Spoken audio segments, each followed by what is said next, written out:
We are back with the distillation tower example for PCS 7 tutorial. I developed a very simplified version of a distillation column in PCS 7. We use distillation tower to separate different component of a raw material. In this case, we have crude oil as an example. Crude oil has many components, and by using heat, we'll use a steam here. The amount of steam is adjusted by the crude oil flow transmitter. Based on the ratio control here, we define the flow of the steam here. The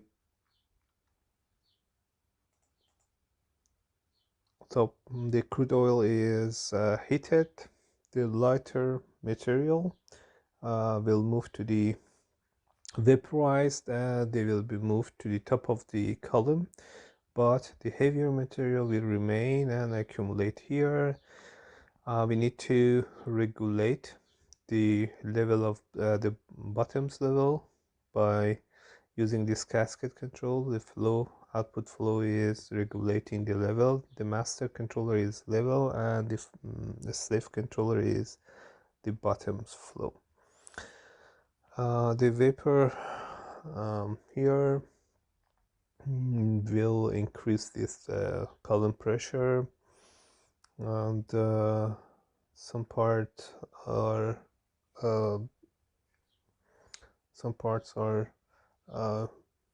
condensed here by using some cooling mechanism, possibly cooling water and exchanger here. We convert these vapors and accumulate those vapors, and we form the vapor into the product. This is the analyzer to measure the quality of the product. Accumulator will accumulate the amount of product here, and the level of accumulator is regulated by this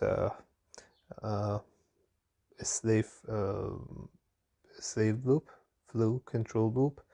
The main loop is the level, similar to the bottoms flow, and the overhead distillate flow. The flow of the product is somehow is a ratio control, and it's a ratio of the inlet fit. The other important issue, if we have some problem here in the cooling mechanism, if we have a blockage here, we will have accumulation of gases, and we have an overpressure here. This mechanism is used to reduce this pressure, and we have the set value of 40. It's possible to decrease the set value based on the design. So as an example, first let me show you the programming environment.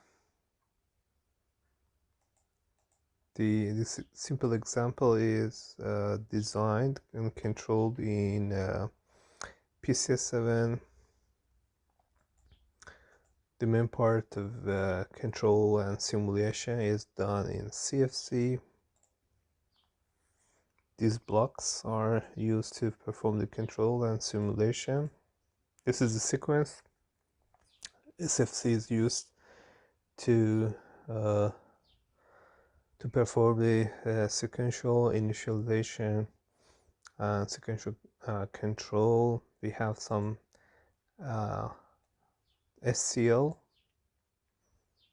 blocks, some still blocks, and some statement list blocks. I used different programming languages to perform the control and simulation.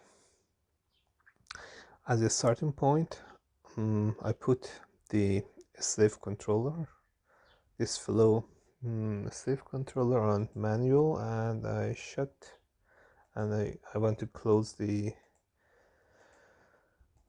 output valve. When I shut or close the output valve here, the level accumulation, you can see that the outlet flow will close dramatically and quickly, and we will have a level accumulation here. It's not wise to do this type of tests in a real plant, but here we are in the simulation. When we shut down this valve, the level should be increased in the column, and this is a very dangerous state. So we are entering the danger zone. I return the loop to the automatic, and you can see we need to open the valve very quickly in order to compensate, in order to drain more liquids to reach to the set value of 39 or 40. So the increase behavior is finished here, and we are draining. We are then draining with more flow here.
So we are returning to the initial set value of 40 or 39. We are getting close, and the flow is also decreasing. You can see that any disturbance in the process is simulated, and you can simulate any disturbance, and the whole behavior are considered or designed to be similar to the actual process. You can find this project and the explanation, extra information regarding to this project, the project file, some videos as part of PCS 7 tutorial. You can enroll in the course and find all files, test the simulation, check the get the program parts related to simulation, write the control part by yourself.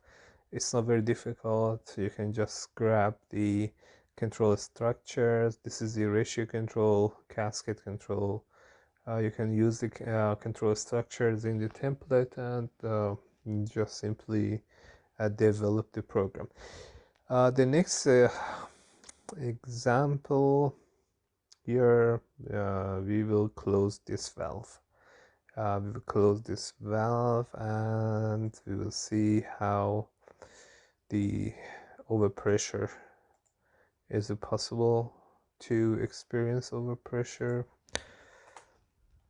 This valve is closed and we expect to have vapor accumulation here.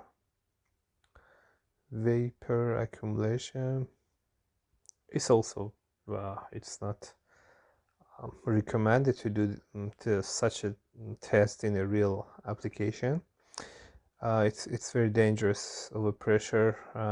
There should be some mechanical pressure safety valve. They will release the overpressure into the safe area. If the gases are toxic, we need to send those gases to the flare area. So let me put the control valve into automatic again.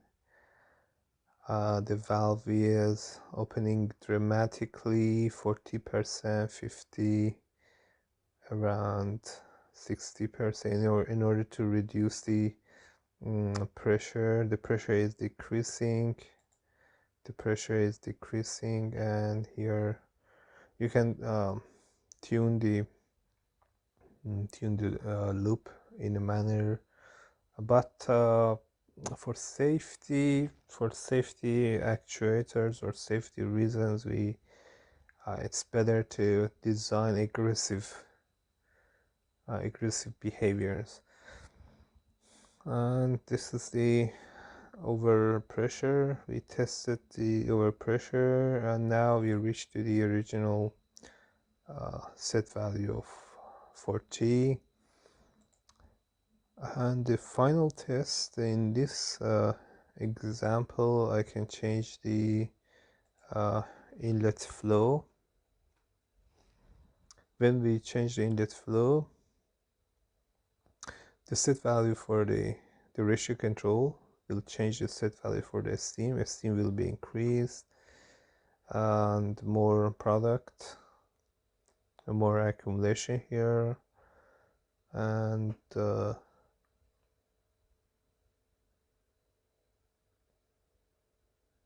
pressure. But if we have more vapors here, we need to open the this valve more to regulate the pressure on the set value. So I return this feed to 70. Steam will be reduced. Pressure is decreasing. We need to close. You can see that the valve is closing here. The amount of overhead discharge flow is also decreasing. The opening was around 16, but it's closing and we are reaching to around 10.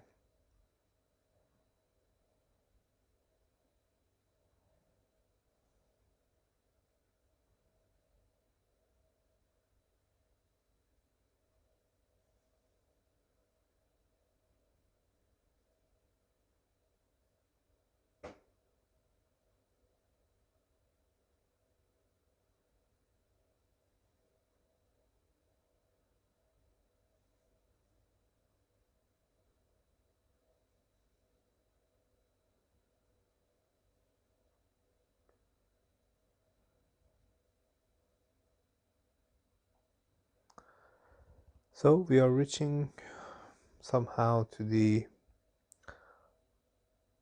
initial state. We need to wait until reaching to the steady state. Around 1 or 2 minutes we will reach to the steady state here. So that's all for now. You can simply enroll in the PCS 7 tutorial and you will have access to 10 projects, final projects. There are some extremely useful industrial projects. You can use them to expand your knowledge, your PCS 7 knowledge. You can use PCS 7 to solve those control applications, and you will expand your PCS 7 knowledge. Thank you for watching.